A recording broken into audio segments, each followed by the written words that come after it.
abantu basiriwazizza abantu ku nsi kuno mukulwanyisa enguzi. Nze nabisoma. Ani yakusomesa? Museveni National Political School Kyangwanzi. Nasoma bulungi Nyonza. Corruption is inseparable with capitalism. Kimanyikiddwa bulungi. Bamututewa tekiruddu. Kiruddu omukazi we bamulaza Kawempe oyo tachaze. But others fly out. Abafuna obujjanjabi bw'quality ne bakomawo. Kuzaala tebazaalira kuno. That is capitalism. Gwanga lino terina nnyini lyo. Omuntu alina solution yaalyo yajja. Abaagala okufuga mugende musome. Ate these days knowledge nyingi aline kusimu okwo. Soma socio-economic systems okwo.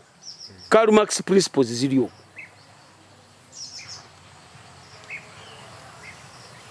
Soma ofune comparison otegere eggwanga lyo bw'oyagala okuli. Nze bantamye kundi agende okola ki?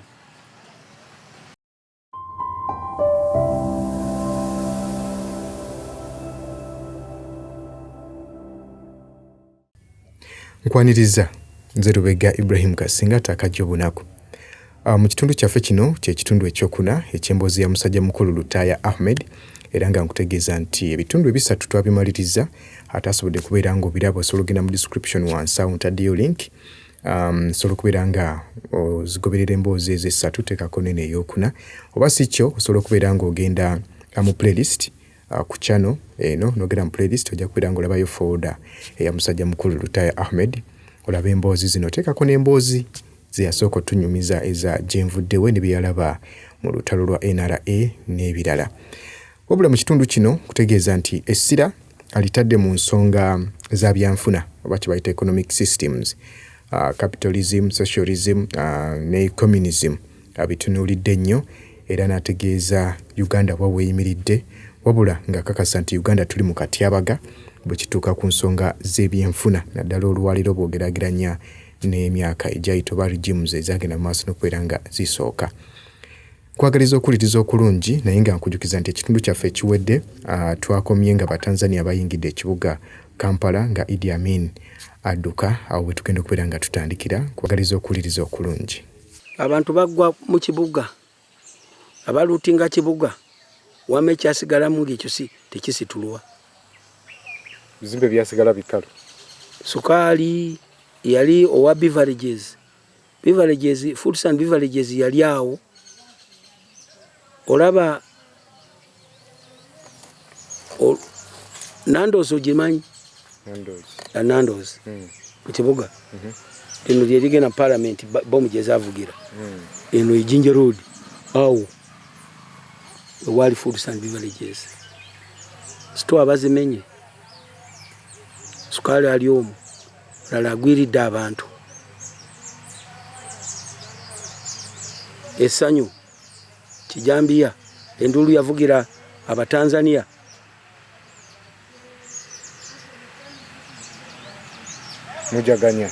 Tujaganya abalala nange kyankwatako nnyo.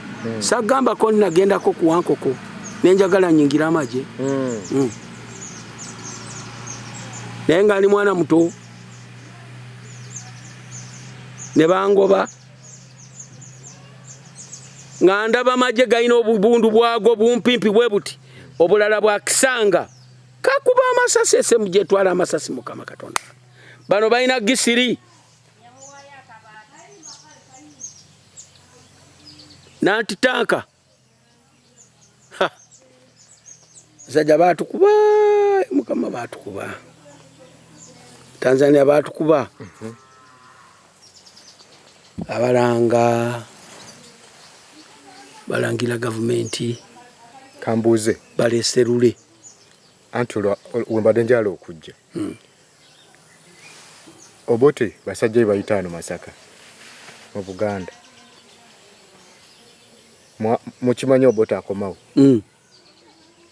era muwagire lwaki omusajja yagoba kabaka abantu abo bajja batabule ebibiina ebyakubo Amini bagamba byali ebibiina 27 mwe mwagiraba abasajja abebirevu ba David Waswa mwalimu abaganda mu kikosi malumu ne mwalimu obubinja obulalalala abajjanga boogera n'abaganda kubatega Lule ne Lule omanye ebintu bya wano era bwe ngenda nendaba bana abala bagenda ne babala ebyabali bwamu edda baleeta Lule Lule tebamuleta kumwagala naye kyali Buganda kugonzaawo kuwininga Buganda era Lule kyamutwala yagenda n'agenda agamba ti basebo ne banyabo kyemwayagalizanga embazi kibuyaga asudde Lulenga yerimba ngalowooza ku state etali yiye state yali y'Obote naye state kyeki state pillars gemaje police the prisons the intelligence byali by'Obote yali kati gwe basebo ne banyabo kyemwayagalizanga embazi kibuyaga asudde ngono bisuulirawa amaje gago era be bamutegeera nti ali tribal bayali ayagala awandiike abaganda banyinyo bayingira amaje naye abeereko ne bajje n'abamaje bakatumba abo bayingira amaje naye ngono bikolerawa era abantu bagenda ebigada e Tanzania bangi nnyo ku baganda abali bayingidde amaje ba David Waswa bali bawandiise babajjamu ebigada Tanzania olubaba twalo telunagwa tino kwambuka engulu bambuka engulu eyo kati Lule yamalako ennaku kaga munana Lule ne bamulaba nti bwabeerako Lule ne bamujjako nange nalimu bwe bamujjako naye nagenda kwekalakaza twagala Lule oba tufa tufe ninayisa kondo fe twagala Lule wendi Lule bamusibira Ntebe binayisa Nairo Mason the president wa Uganda Muzeeyi ono oye mitale commission yali ekulembera oba yoyo Mwanga awo sibitegeera yali mu mitale commission muvubuka Paulo Mwanga politics wa Uganda akati awo Lule bamutwalaganyiza bamusibidde Ntebe balese binayisa naye ayogera ebibye ekyamuwaba yagenda naga nti Ntebe ewooma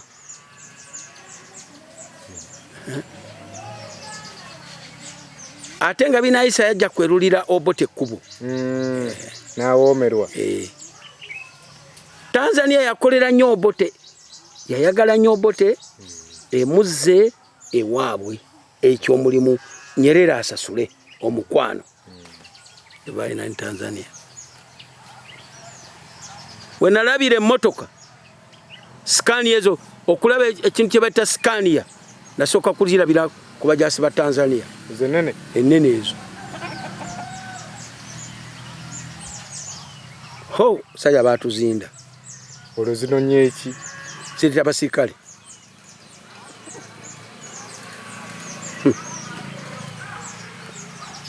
Nalaba ebitimba ensi zirina amagye nga bitimba.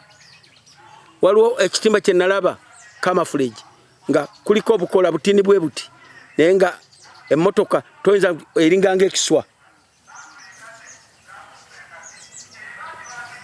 Munnanga abasajja ne batukuba. Ebyaddako 79 awo binayisa afuze balayiziza commission, military commission. Military commission yekubisa akalulu 1908. Kati okoma awo n'olyokola Uganda eno abali baawo bagenda kutafuta gavumenti eno bwana eringa ng'eyagala okudda mu bintu era ebyaliwo tebina nnyo njawulo.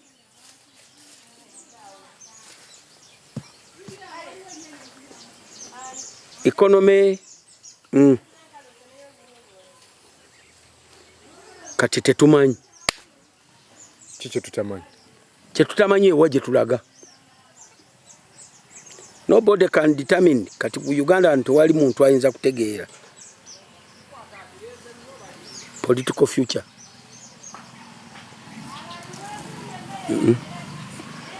Tetubitegeera.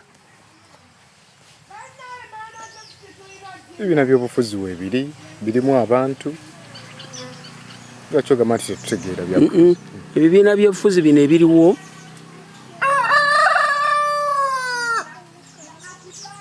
si bibiina bya bufuzi,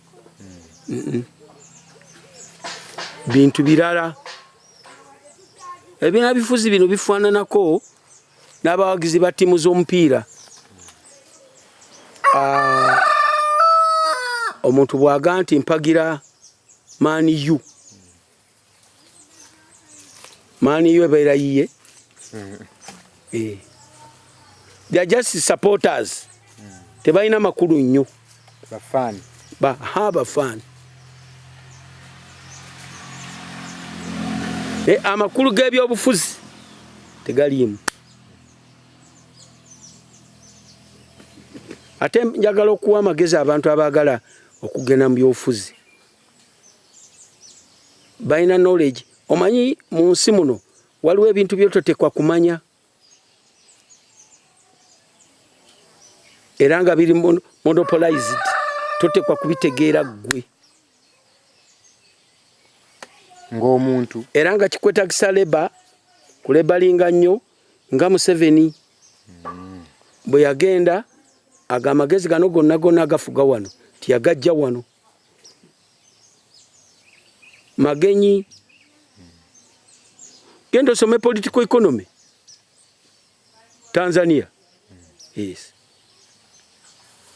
Tosobola kwogera ku byabufuzi nga toyina political education mu mutwe. Tosobola political economy tomumanyi, political science tomumanyi, tomanyi military katoyogera biki. Abatukulembera bye balina. Kati genda musi atenze nkubuulira ensi ezisinga okusomesa obulungi ennungi oba ezina systems ezirina communism. Gende South era newunya juzi wano Uganda yange bana yagenda oba omanyi policies z'abantu abamu oba biki abantu bagenda bagamba bayi era newuunya bayi 1986 okuva mu 86 okwambuka 9 nga kyetusomako North Korea. Yes, North Korea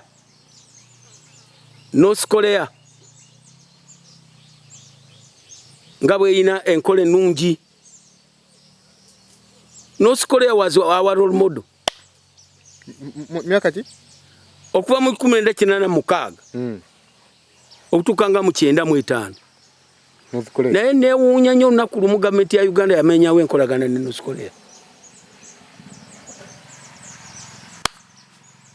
Newuunya. Nali wano ngenda okukulira nti Uganda emenyewo enkolagana ne North Korea. Era North Korea terina ntondo sandize. Naku zino oba yasindika mubaka.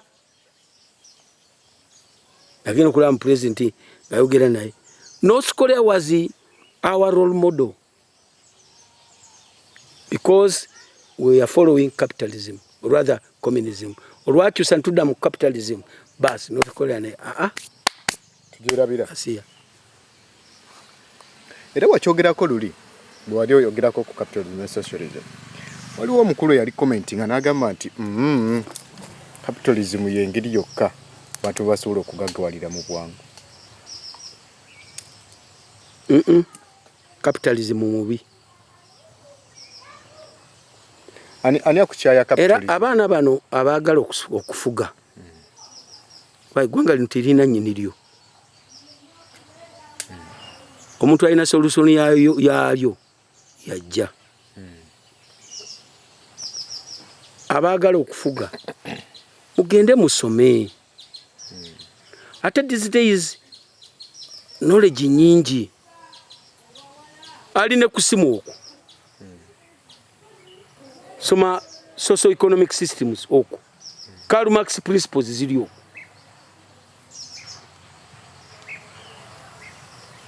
Soma ofune comparison otegere eggwanga lyo bw'oyagala okuli. Nze bantamye kundi agende okole ki?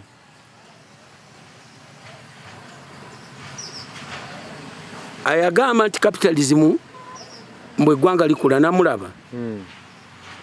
Naye nedda. Capitalism addira abantu b'eggwanga lino kati kankubuulire. Addira abantu b'eggwanga oba society ne bikyuka. Eggwanga eryandiwaniridde abantu baalyo. Olaba? Eryetikka abantu baalyo okubasomosa omugga. Eggwanga eryetikka abantu baalyo okubasomosa omugga. Ne bikyuka ng'abantu be beetikka eggwanga lyabwe okulisomesa omugga.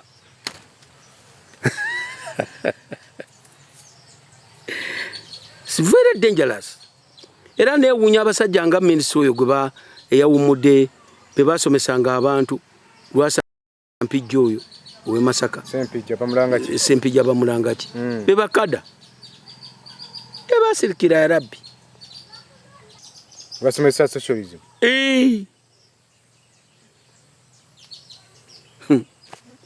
Capitalism is very dangerous. Mbi naddala nga teri limited. Nga kati kino kye tulimu. Because capitalism is after capitalism ayagala kutwala all productive means.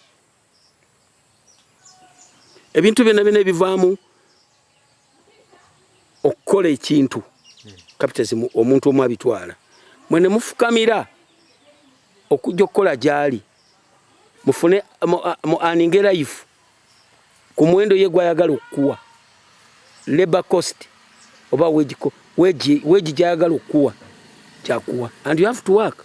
Webale kunyumirwa byafaayo naye okimanyi nti buvunaanyizibwa bwaffe okulwanyisa omusujja gw'ensiri nga tusula mu butimba naye jjukira nti waliwo ensiri ezituluma nga tetunnaba kwebaka n'olwekyo ezo zeewale nga weesiiga ropa free mosquito repellent tewali nsiri ejja kuluma ropa free mosquito repellent ojja kumusanga mu pharmacies nga Afriaka ewandegeya Spring ne Kamkeya ku Wilson Road ne Mega Supermarkets opposite Old Tax Park ne Garden City.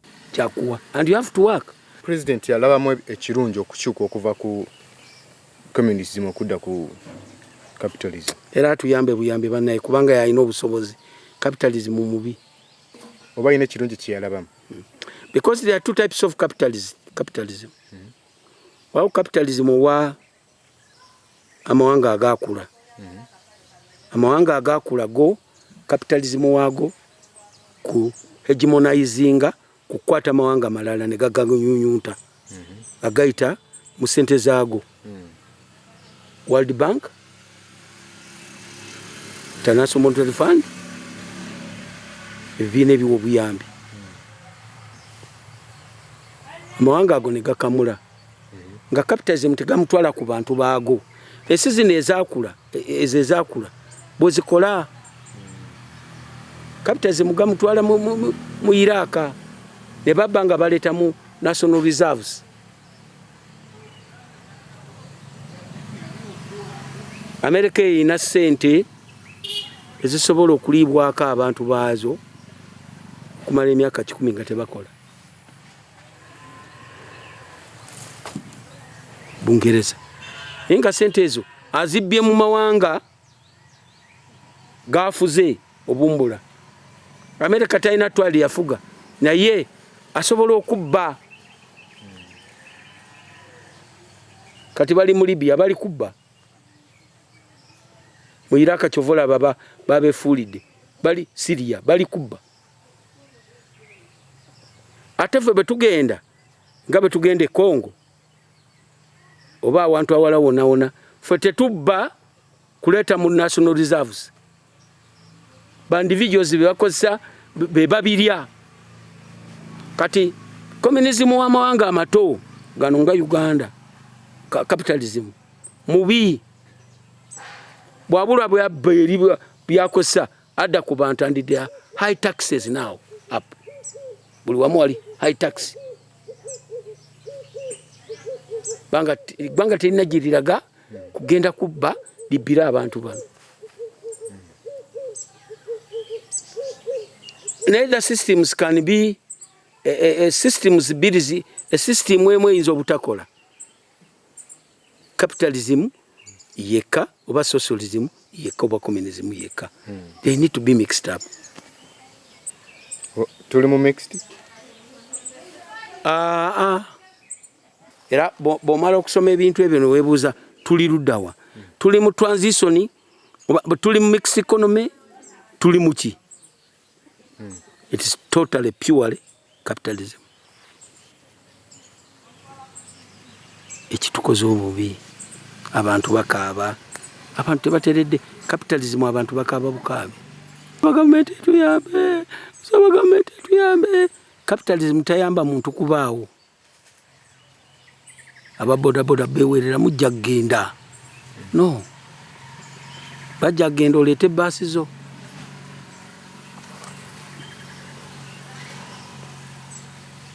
So we need it. Uganda needs to revise its economic system.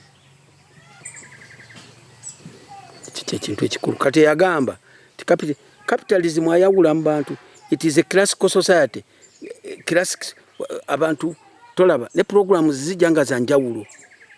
Waliyo bonna basome oba abaana bato basomye sawuliyo and it is government. Programs zijja abana baberanga bali mu apartheid.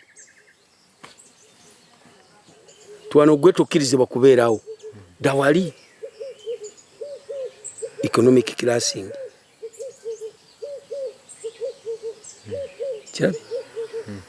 Kati bamututewa tekiruddu. Kiruddu omukazi wo bamulaza kawempe. Oyo tachaze. but others fly out. Abafuna obujjanjabi bw'quality ne bakomawo. Kuzaala tebazaalira kuno. And capitalism goes with some waliwo ebintu byo tusobola kuta era nze neewuunya abantu basiriwazizza abantu ku nsi kuno mu kulwanyisa enguzi. Ene nze nabisoma. Ani yakusomesa? Museveni National Political School Kyangwanzi nasoma bulungi Nyonza.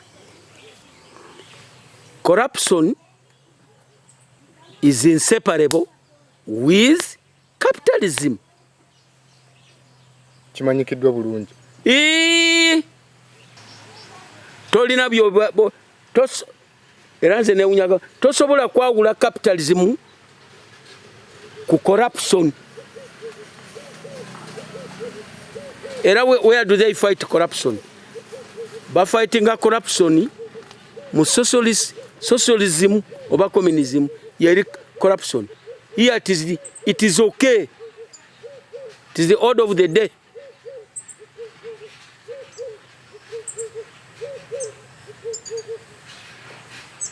Penal code yaffe amateeka gaffe agalaga criminal nebiki gajjuddemu bibonerezo ebibonerezo ebyo embeera z'abantu zonna social relations abantu ebintu bye babamu byonna abantu abo bibeera ntalo za byanfuna.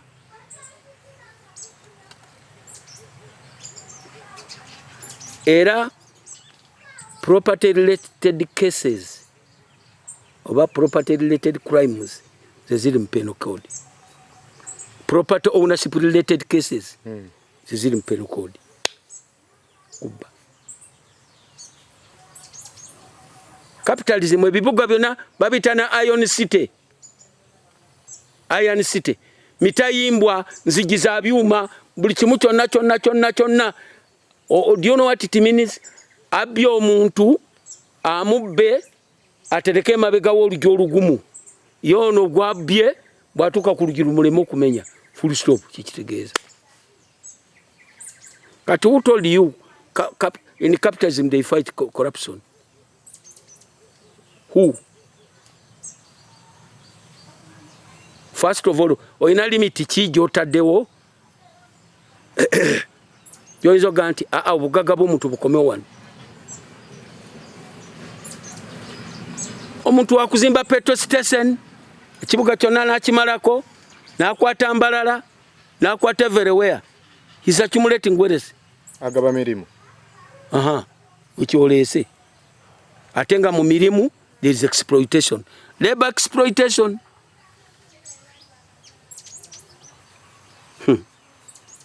Capitalism. Abo basempijja bamanyi. Kiki abatuuka kuno ekyenyi? Bafuna ebyabwe ne beesirikira. Si be balinga basomesa? Temufuddeyo Capitalism is dead now. Temufuddeyo kubajjukiza mu basomesa nti capitalism mubi. Temufuddeyo kubajjukiza. Bamanyi. Yena kuba minister. Tadile. Abantu baba bayina eddiini. Nze olijana n'okusomesa social systems. Abantu baba bayina eddiini. Nnyo naye nga babbi. Capitalism.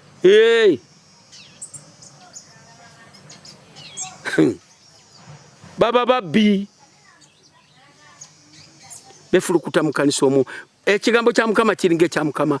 Bana balaba eddiini and by the way eddiini how do we call it? Eddiini is yenkola emu kuzi because a capitalism must ensure nti production is follows uninterrupted. uninterruptedly.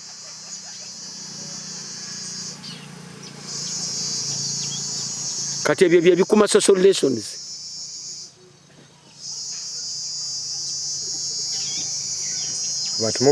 Kumbe omuntu ayogera bino baba ne form 2 baba n'endabika 2. Content is different from the form. Ne bwayogera n'aleta doctrine. A doctrine gyegendereza era behind it wali exploitation bwe bakola. Capitalism. Si government nanjega bunyezi nanyigira capitalism. Capitalism lumbe because it is the complex, very complex, and it is an indirect slavery. Bantu mu ggwanga babeera baddu.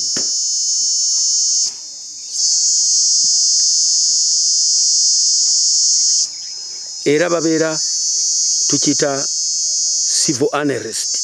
Baba tebayinza kuterera balinga popcorn babeera nga popcorn mu sefuluya. So ebyo bye byava mu the revolutions ezajja. Yes, twalinako ekintu kye twayita a second revolution. Twalina first revolution y'aba Tanzania. Naye nakyo ekigambo ekyo nakyo kyafa. Sikyawula muntu akyogera nti katugeze ebe twawamba nti twali tugenze mu second revolution. Nakyo kigenda kifa. In fact, yali second revolution, but these days tetuyinza kuddira kyovola banga kyafa. Tetusobola kuddira nga 11 March 1979 ate nga lwe lunaku olwazaala abantu bano bonna ne tulukuza. Ategedde bulungi. Olunaku lwa March 11 1979 Tanzania lwe yagoba Amini. Lwafa. Ne tuleeta 26 January 1986. Naye nga indeed ekyaleeta olunaku lwa January ekyaleeta olunaku lwa January 1986 kyali 11 March 1979. Bonna be tulaba awe bayita. Waliwo ekintu kye bayita production relations. Production relations yembeera gye mugenda okubaamu ne mukamaawo. Nzize kunkozesa. Tunakuuma amone nebeera weeta wakati wange naawe. Kati religion comes.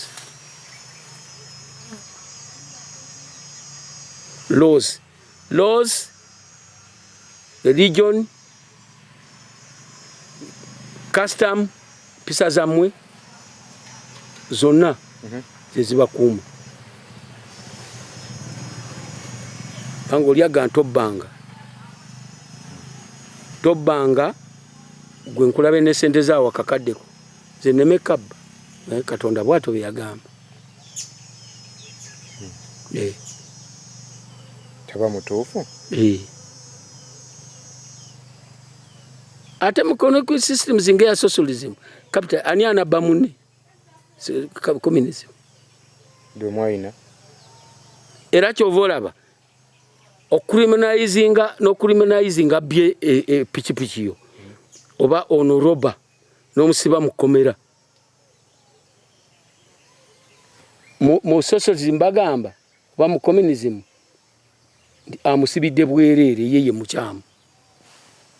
Asibiye mukyamu. Atati. Anti oli abayagala naye kweza ku bulungi welfare. Yabeerewo nakubba. Because it would have been to where say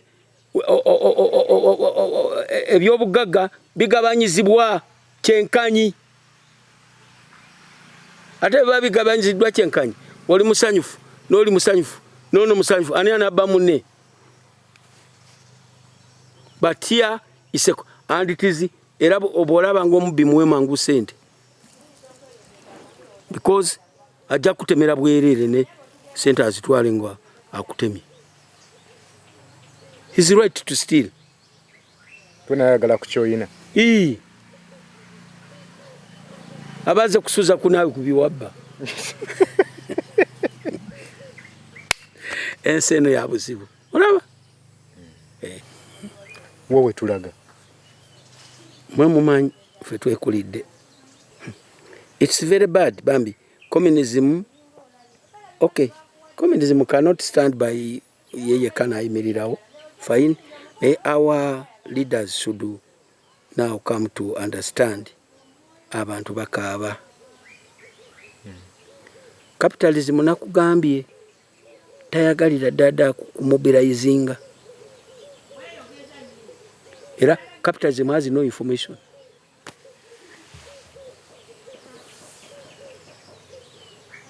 Musomero olaba tetulina science asobola kukola wadde nido. Nekibabumba bajjemu ettaka erikola nido tusobola. Era tukoma ku bino.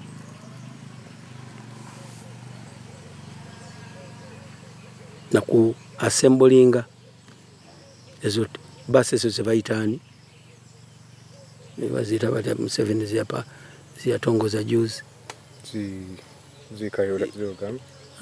Waliwo awo empyawo kuleeta mabaati ne bagayungira muno. You have no, because capitalism there are limits of your knowledge. Waliwo wokoma. Take for instance abaana baffe bana bakola bebayita aba DMI simanyi naku zino kozi twala omwana wasomereko omwezi gumba muwe certificate training eby'omukono ekira DMI otwale kati ensi ziri it is a special program. It is a by over ministry. It is a special program okulaba nga abantu bagenda kusoma ebweru. Government ye batwalayo kuleetayo technology. Kati wano okujjako ng'omuntu ategedde ti amafuta gano ngeetaagamu abantu bange banyambe nze okukola bye n'abankoze n'abatwala n'abatendeka. There is no program for the government to take children out okumanya nti kakati tu ebyo byaba socialism ba communists bo babitwala nga bikulu abantu ajje society yabwe situke. Inekirala sebo tukumaawo naye mutukoze bubi. Ate tutya mwajja bulala mutulese bulala bimwajja mutugamba kumpiira bimutugamba nga muvaawo anti era byebyo bya capitalism. Capitalism retain power. Funa obuyinza bugaaniremu. Control money. Control knowledge. Power, money and knowledge. That's capitalism.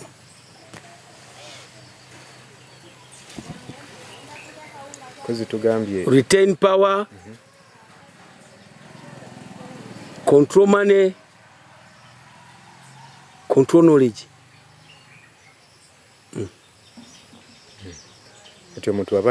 Awo wali ka black spot k'abakulembeza we bali. Ati nkusomesezza n'abaana awulira programu eno. N'eddiini.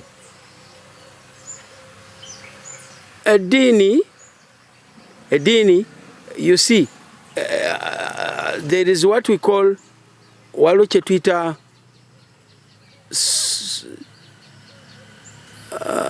production relations nagambye production yengeri gye mugenda okubeeramu ne mukamaawo.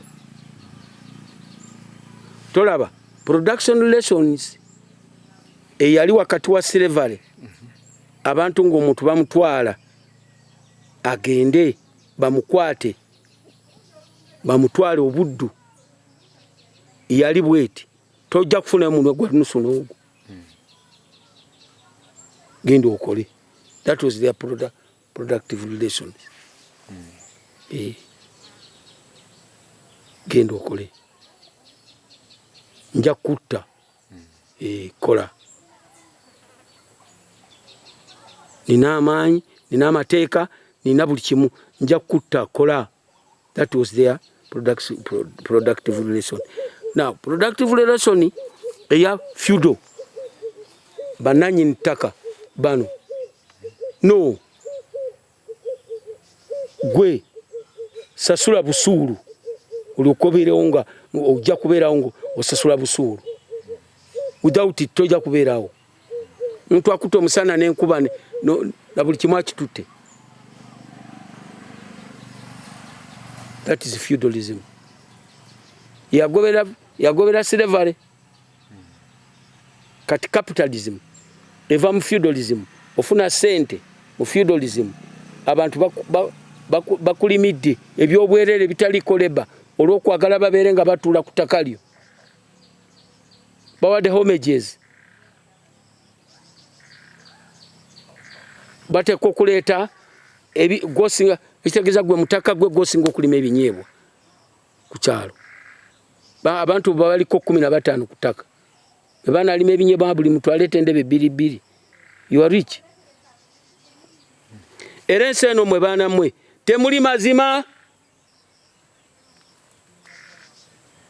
Babbi.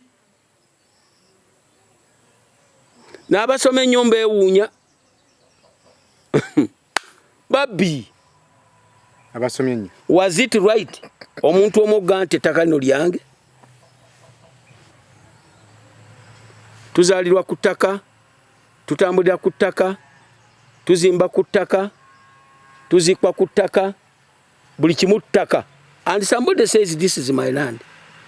Ne gavumenti neeyisa amateeka ti if you bw'obanga towadde busuulu okumala emyaka 2 nannyini ttaka waddembe okugoba ku ttaka lye. How?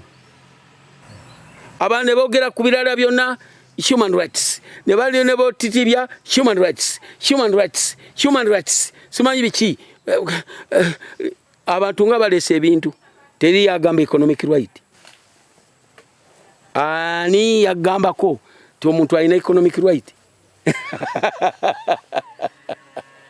Who? Tewali. Uganda wano. Ova ekibiina ekigaa nti economic right ziriyo. Eddembe ly'okweyogera. Mwogedde ebigambo bingi. Why don't we have in this country an economic right? Yebiki ebibeera mu economic right? Kubanga neyagalira mu nsi yange siripangisaako. Esente za gavumenti muzimpe nze ndye buli. That's an economic right. Kubanga gwe tukulonze gwe governor. Tugabire. Where is? But where is it? Where have you ever seen it? Constitution ne mubulamu. Lulina gamba. Ne mubulamu. Baina political systems. Movement. Multi-party. Ne single party. Ezo satu mu constitution mweziri. Tulondekemu movement, multi-party, single party. Ne bagenda bagamba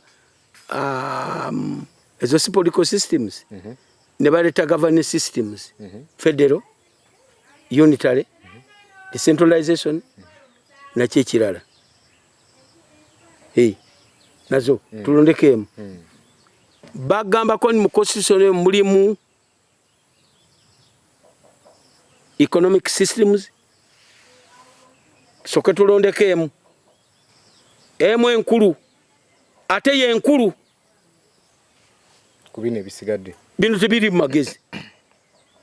bakireta koko the parliament of the parliament parliament ebera ya communist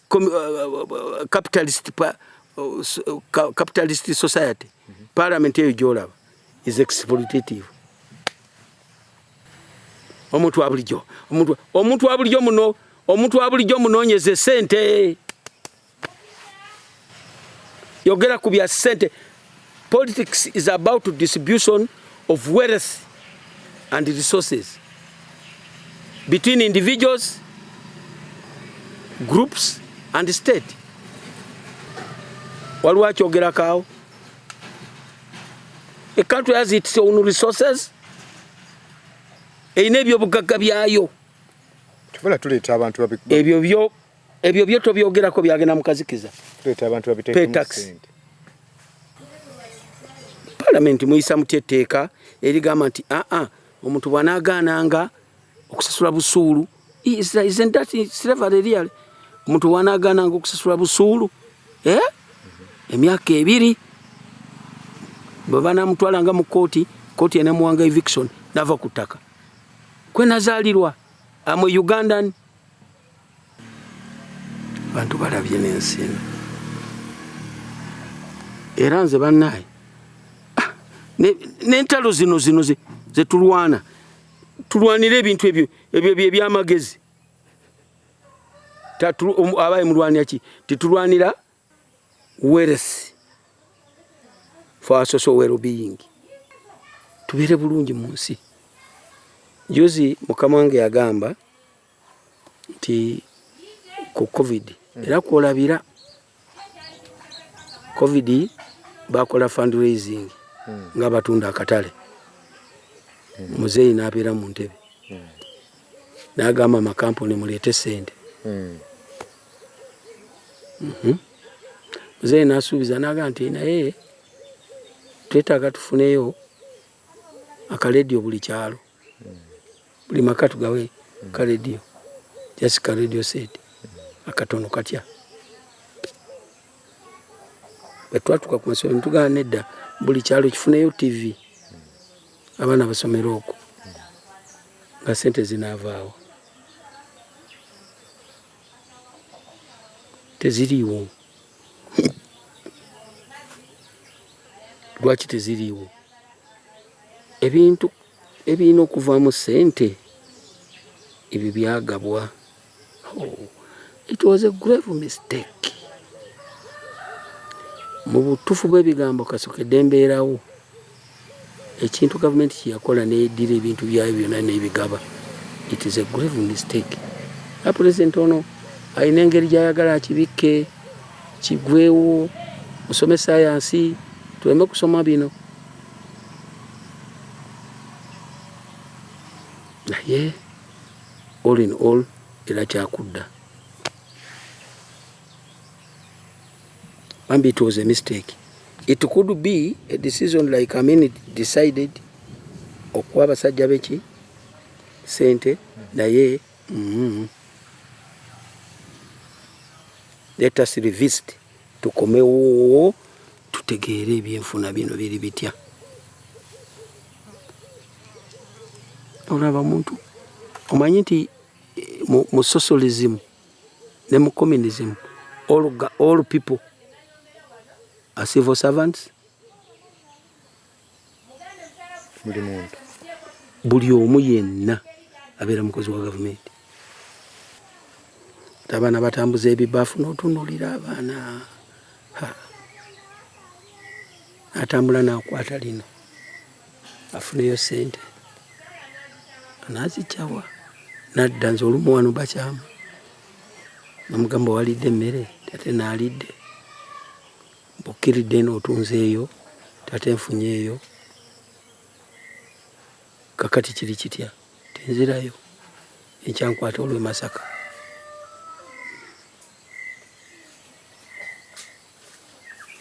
Anange emboozi tebankadde mwerabe.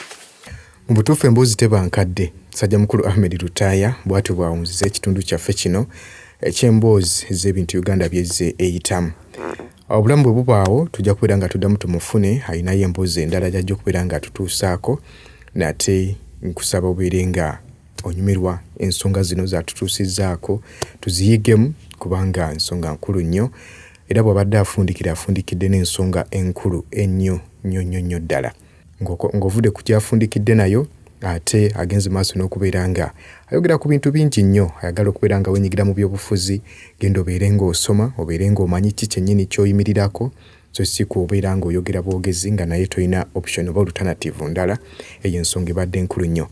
Nkujjukiza nti teweerabira okukozesa Ropa Free Mosquito Oil Repellent nate oilo ono mulungi nnyo okumwesiga bw'oba tonatuuka kwebaka mu katimbako ensiri tezijja kubeera nga zikuluma. Eyo y'emu ku ngeri gye tugenda okubeera nga tulwanyisaamu omusujja n'aba Ropa Free. Era nga nkutegeeza nti gweyagala okubeera nga watunga engoye, masuuti, masaati, mpale, uniforms n'ebirala wekwate Lubega Designs asangibwawo ku Jemba Plaza ku Lumo Street osobola okubeera nga nate akutungira bulungi nnyo engoye ze weetaga ku mulembe ate ku bbeeyi ensaamusaamu ku 0705 14 16 kusobola okubeera nga nate omufunira Lubega Designs. Akkiriza ngende maaso okubeera nga akonako ku bantu wano bammanga betutambudde nabo mu mboozi ya musajja mukulu Ahmed Lutaaya. Ono ye mulindwa Matovu agamba nti mukulu Lutaaya is very intelligent, musajja mugezi munakyo kutuga. Agamba nti mu kyalo kye waabwe bakyalinayo omusajja omukadde niwe buli kati ye takkirizanga nti Ssekabaka Muteesa yafa. Agamba nti akyali mulamu. Kino kiva ku nsonga eri mukulu Lutaaya gye yayogeddeko ey'abantu abateekawo n'empaka oba ne basibawo empaka nga bagamba nti Ssekabaka Muteesa si mufu, abalala nga bagamba nti mufu. Arola Majugo we bali kubeerako, Robert Kakuba we bali kubeera nga onyumirwa emboozi zino, Robert Kakuba we bali kubeerako. Henry Lutaaya naye ayongedde okubeera nga atujjukiza. Ono ategeezezza nti ekyafaayo ekirala oba oliawo kye twaleseeyo kyekya Paapa bwe yakyala mu Uganda. Bwe yakyala mu Uganda. Ekyafaayo ekirala ky'ekyenjolo ya Ssekabaka bwe yagenda maaso n'okubeera nga ekomezebwawo wano ne Idi Amin. Yes, ne Idi Amin. Kakati no yes ekyo nakyo nsonga nkulu nnyo webale nnyo musajja mukulu Henry Lutaaya okubanga otujjukiza. Mu birulo Lawrence agamba nti bakyagala Kabaka era bw'ayita bajugumira tekivangawo. Mu birulo Lawrence naye atujjukiza ku nsonga musajja mukulu Lutaaya gye yakonyeeko nti jjajjawe yali yamutegeeza nti Kabaka bwe yabayitangako bajugumiranga n'ategeeza nti obaoliawo ensangi zino tebikyaliwo naye mu birulo Lawrence agamba nti kikyaliwo bw'ayita bajugumira. Kasaga Alex naye we bali kubeerako, James Kayongo we bali kubeerako, Katusiime Muzamil nawe we bali kubeerako. Frank Mugerwa agamba nti kituufu Abaganda tebeeyagaliza, tebaagala kuwagira baana baabwe kubakulembera oba kukulembera ggwanga. Kasujja Dirisa we bali kubeerako. Lanster Images ono ategeezezza nti era abanenya Ben Kiwanuka olw'ensonga nti yali tagenze maaso nakubeera nga ateeka ekitiibwa mu Kabaka era baali tebamanyi oba teyeekyuse afaanane nga Obote bwe yeekyusa. Kale nno naye ayanukula wali mu nsonga mukulu Lutaaya gye yayogeddeko ey'okubeera nti Abaganda bakyamuukirira nnyo ne bwagira abantu be batamanyi ne baleka abaabwe. Kakati ono Fulo obusungu akozesezzaamukko bungi naye we bali kubeerako. Frederick Matovu naye kwali ategeezezza nti omukulu byanyumya bituufu nnyo eby'omwami Waalabye ekyataasalanga birevu na nviiri kubanga Frederick agamba nti naye yamulabako nti yali tamanyi na kusoma kuba yagendanga ewaabwe taata we asobole okubeera nga amusomerako ku biwandiiko ku kyalo Kiboga mu ggombolola ya Bulera. Mu ggombolola y'e Bulera. Ku kyalo Kiboga mu ggombolola y'e Bulera, Mityana District. Nti omusajja oyo baali bamutya nnyo nga bakyali bato nti naye tebamanyanga musajja oyo gye yavanga. Yayambalanga kkanzu ng'alina ekisawo omuli ebiwandiiko ng'akwata omuggo era nga bw'aba atambula omuntu alina kumuyisa ku mukono gwa kkono era nga koomala omuyitira ku mukono ogwa ddyo ajja kubeera ng'akukuba omuggo. Webale nnyo Frederick Matovu olwa ensonga eyo. Ayongedde okukaatiriza omusajja mukulu Lutaaya kyayogeddeko ekyomusajja eyali tasala birevu na nviiri bukya Ssekabaka yawaŋŋangusibwa Muteesa. Kale nno emboozi bwetyo bwetambulira musajja mukulu Lutaaya Ahmed kwagaliza okubeera obulungi teweerabira nti osobola okubeera nga otuwagira. Tukola t-shirts, tukola bottles, tukola umbrellas n'ebintu ebyenjawulo tubrandinga. Si kyamaanyi nti tutunda ebintu ku bbeeyi wabula twongerako akasente katono nnyo just tukongera kubeera nga tufuna nate bwe tujja akasente akatupushinga okutambuza emirimu gino. Oba tonna bakusubscribinga nkutegeeza nti osobola okukikola n'osubscribinga ate era ne nkutegeeza nti bw'oba olinayo emboozi yonna gy'omanyi ebyafaayo gy'agala okugabanako naffe osobola okubeera nga nate otutuukirira ku 07 87 5 3 350. Nze Lubega Ibrahim Kasinga, beera bulungi.